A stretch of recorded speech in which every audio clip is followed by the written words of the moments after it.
Hello, welcome to the second half of chapter 24. This is a video for WriteLatin.org, and in this video we're going to learn the passive voice of the Plu-Perfect tense. We're going to learn the passive voice of the Plu-Perfect tense.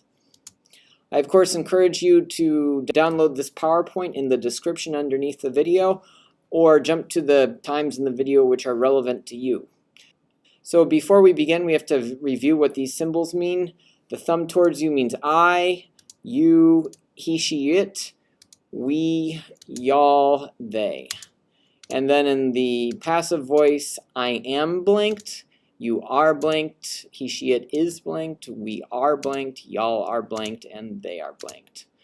Okay, formation. So far we've had the perfect, active and passive, and the Plu-Perfect is what we're going to get today.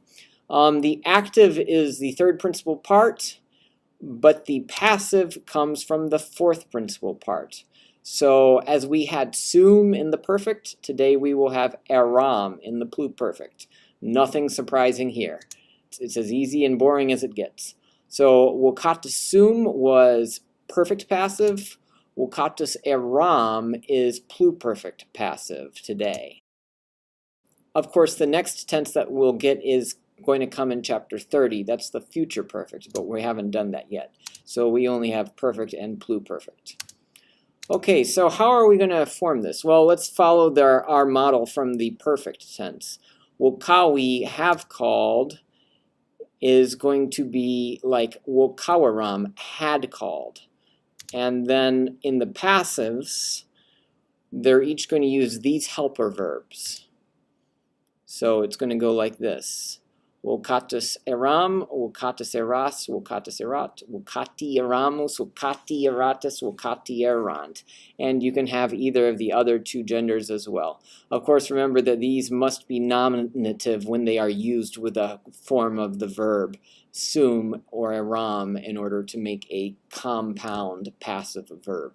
Because only a nominative ending can do the doing of being or wasing if it's eram. And the translation of the perfect is have been called, whereas the translation of the Plu-Perfect is was having been called, which condenses into had been called. All right, so let's see that happen in real life. Active wokawaram, I had called, becomes passive vocatus eram, I had been called. And it goes, I had been called, you had been called, he had been called, we had been called, y'all had been called, and they had been called. Feminine is that, and neuter is that. And the translation is was blanking, was having been called, which condenses into had been called. Alrighty, so the origin and connections. Where does this come from? Well, remember from chapter 21, the tractatus is the second participle that we know, and it means pulled or having been pulled.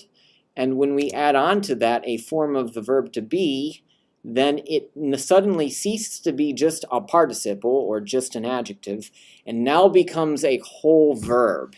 So it means now was having been pulled, which of course must be nominative to do the doing of erat, and that condenses into had been pulled.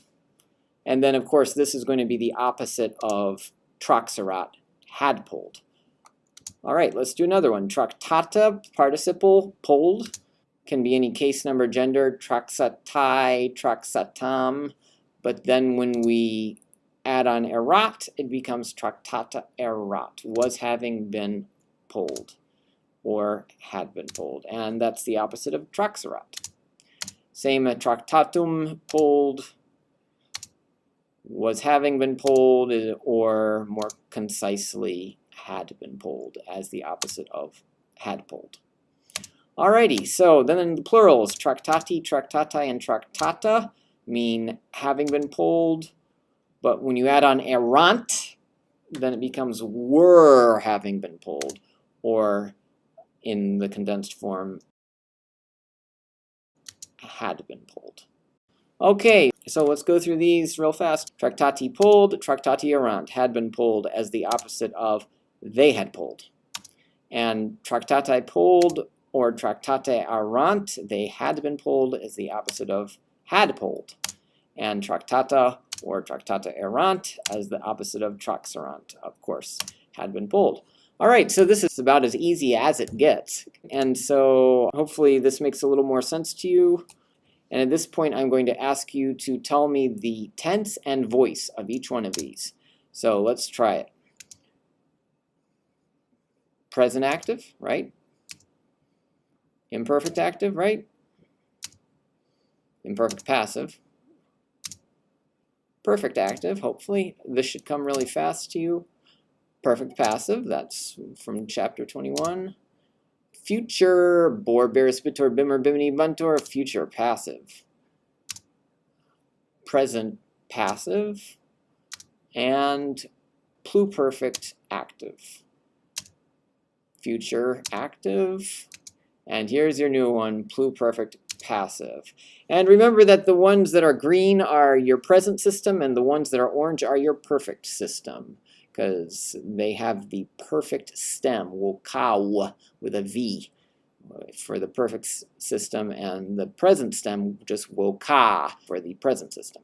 All right, so let's see if you can do it without the colors. So stop the video and try it yourself, and then start it when you're ready to keep going, and I'll have up the answers. And there's the answers. All right, so now I'm going to ask you to pick a random one of these based on wherever the moving, calling, or being called symbol stops. So we start the animation and stop it. And we want the Plu-Perfect passive of woka, wokare, wokawi, wokatus in the U form. So that's going to be wokatus eras. And hopefully it confirms me. Yes, it does. Alrighty, try it again. And this is going to be the I form of the Plu-Perfect active, which obviously is wokawaram. Pretty simple. And there it is. Yes. All right, so stop the video and try these until you feel confident that you can get these pretty consistently, and then start it again when you're ready to try a third and fourth conjugation word. Okay, so here's a third conjugation word that you're going to use, and again, notice that with third and fourth conjugation, there's a different future tense with that weird AE rule rather than BI. All right, so let's try it. Start the video, and now we have the imperfect active, they form of traho, trahara, traxi, traxitus would be trahebant. Yes, there we go. Try it one more time, and this time we get the future passive. Oh boy, they form. This is going to be trahentur. Got it.